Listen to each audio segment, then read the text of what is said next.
Tento díl seriálu Kdo pak to mluví nám umožnila agentura Stars in Prague. Děkujeme.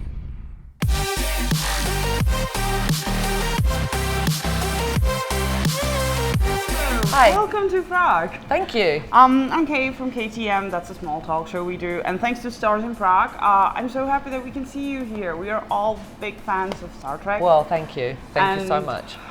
Well, it's a big pleasure.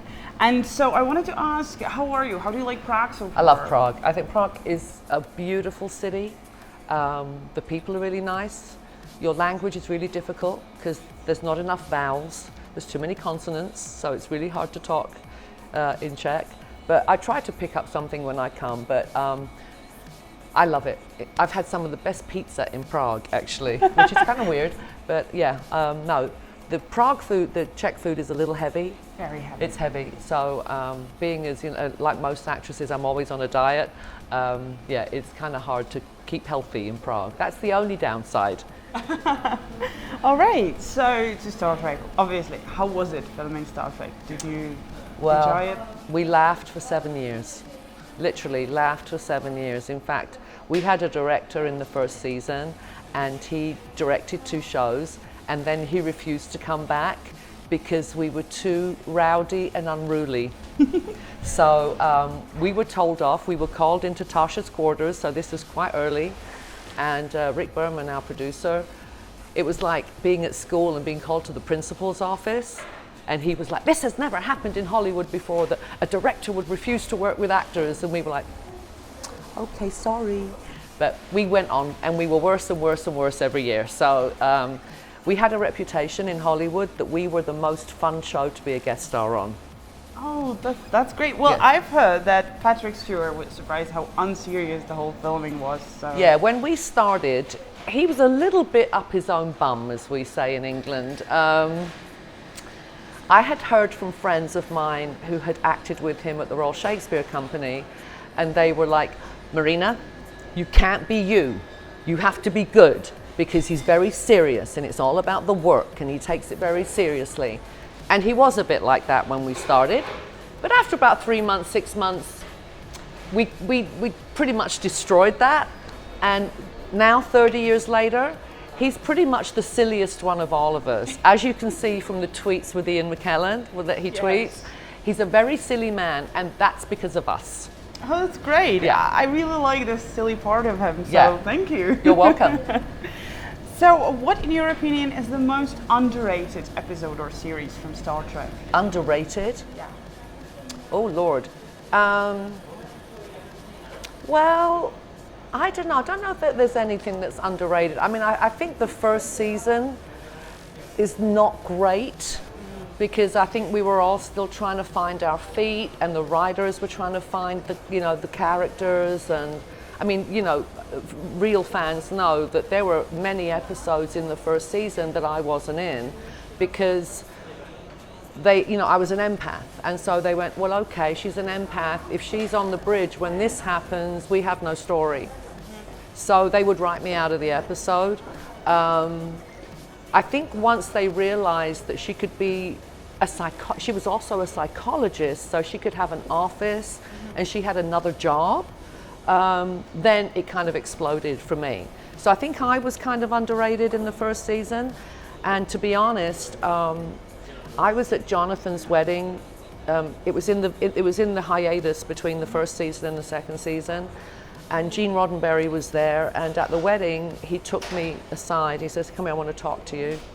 And he said, I know you've had a really rough first season, because I was very insecure and I thought I was going to get fired because they kept, cutting me, and I was really stressed. So he said, the first episode of the second season is called The Child, and it's a Troy episode. And I just burst into tears because I thought, from all the stress of the first season, they're trusting me with the first episode of the second season. Even now, it makes me a little misty when I think about it. But yeah, that was huge for me, absolutely huge. Well, Deanna Troi as a character was a huge part, and for me, it's always been an inspiration. How was it for you to play her? Did you love her? Did you have some conflicts with her sometimes, maybe? Well, people say to me, what was the most challenging thing about playing Deanna Troi? It was keeping Marina out of her, because I am the opposite of Deanna Troi in life. She's kind and non-judgmental and, you know, understanding and all those things, and sweet. She's very sweet. I'm not sweet. I'm the opposite of sweet. I'm very judgmental. I own up to it. I'm very judgmental. I think people, you know, I think I'm kind, but I have to like you. I don't have that kind of psychologist that overview that everyone has good in them. You know, it's like not going too much into politics. I don't think Donald Trump has any good in him. So that's my judgment, and I'm sticking to it. So yeah, keeping Marina out of her was really quite the challenge. But then, of course, as the years went on, it was habit. You know, I got used to it. I love the fact, the one thing that we had in common, I think, was, well, we were the same height. Second of all, she was a strong woman who still cared about her appearance. And I think that was kind of new in American television, because before you know, Gates and I came along, strong women were usually bitches on TV.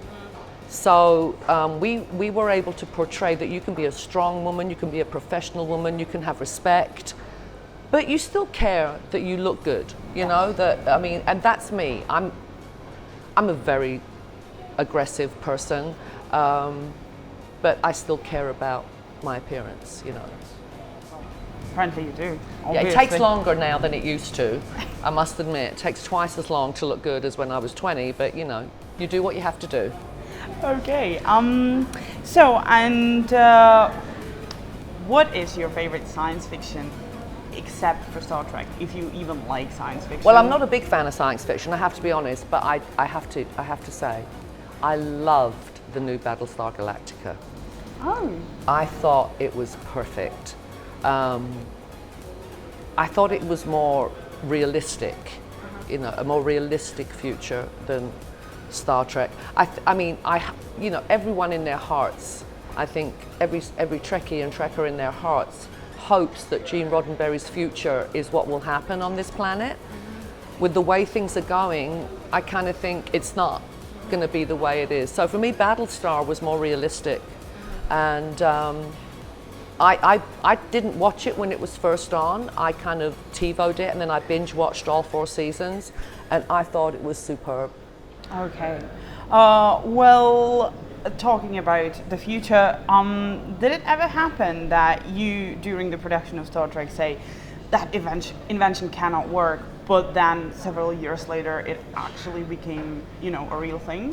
Well, you know, you're doing a sci-fi show and they give you pads, you know, to pretend that they're, and in real terms, technology in 2017 is more advanced than the technology that we had that was supposed to be the 24th century.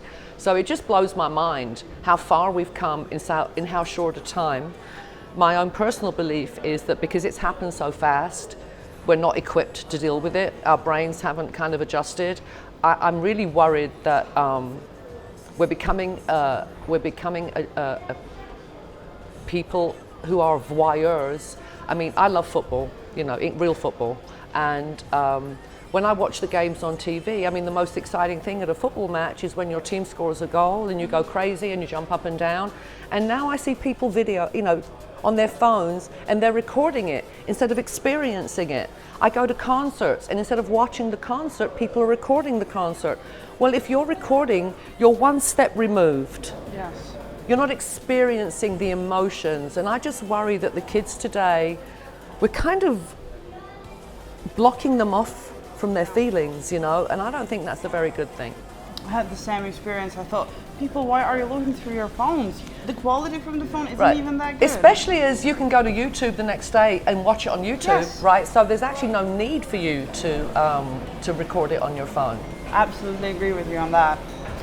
Have you ever noticed how weirdly Jonathan Frakes sits down? Yes, it became a thing.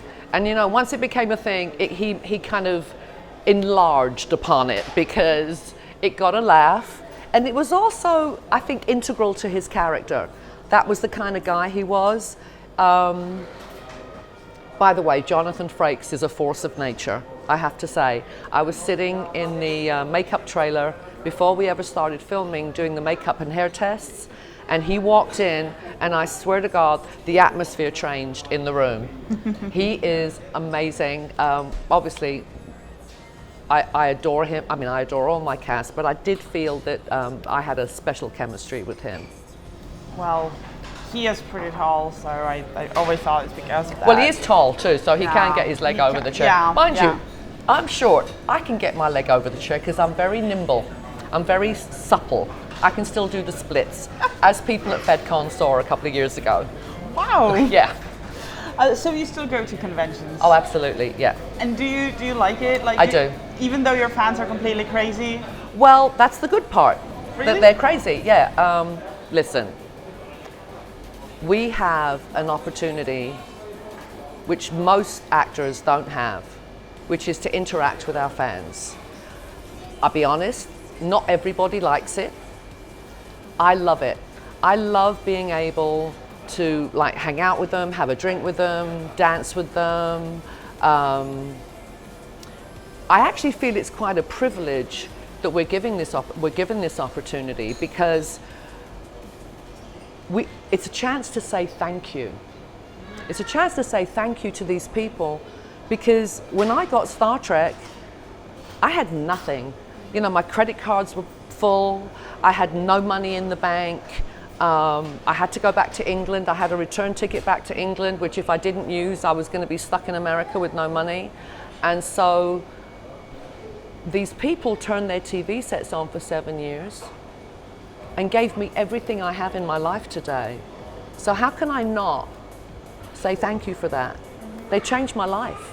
These people changed my life for the good, you know. So I think it's a privilege to be able to meet them and talk to them and thank them for everything they've done for me.